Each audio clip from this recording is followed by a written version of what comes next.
Dans le cas de Massin et de Pousse, les résultats sont flagrants en termes de différence, notamment par rapport à cette fameuse triangulation avec un échantillon tiers extérieur complètement différent. Pour Massin, on est avec une telle probabilité que ce soit plus proche d'un échantillon étranger plutôt que de l'échantillon de la famille que on peut dire que ça n'est pas lui. En revanche, pour Claude Bernard Pousse, on a un taux qui est certes important pour dire qu'il est éventuellement plus parent avec des étrangers qu'avec les échantillons familiaux qui ont été analysés, mais ce chiffre-là, il est quand même bien inférieur à celui de Massin.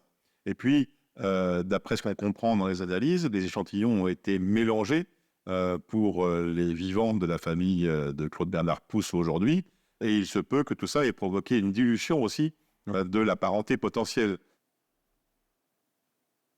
Il y a une chose qui serait idéale pour identifier avec certitude le corps de Claude Bernard Pousse, c'est d'avoir l'ADN de quelqu'un d'extrêmement proche.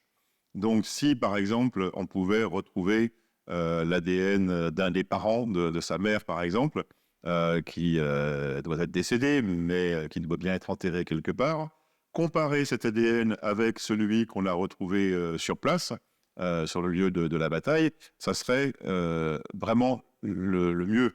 Parce que entre une mère et son fils, on est à 50% de patrimoine commun, en moyenne, de l'ADN. Donc là, il n'y aurait pas de doute permis. Pendant 1 an et demi, j'ai cherché qui était la mère de Claude Bernard Pousse, donc j'ai réussi à reconstituer, mais sans une certitude absolue.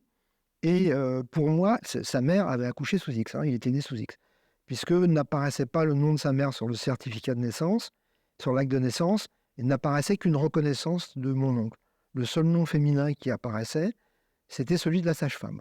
Et puis j'en parlais à M. Quintard, et il me dit « Mais pourquoi vous me dites qu'elle est née sous X ?» Je lui dis « Je vous ai envoyé l'acte de naissance. » Il reprend « Ah bah oui. » Il dit « Ah mais nous, on a le certificat de disparition, sa mère, le nom de sa mère apparaît. » J'avais le rapport de Claude Pousse.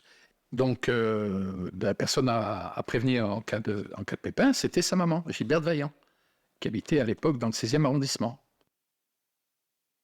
Alors là, j'étais sidéré, parce que l'armée avait ce document qui nous aurait permis d'aller beaucoup plus vite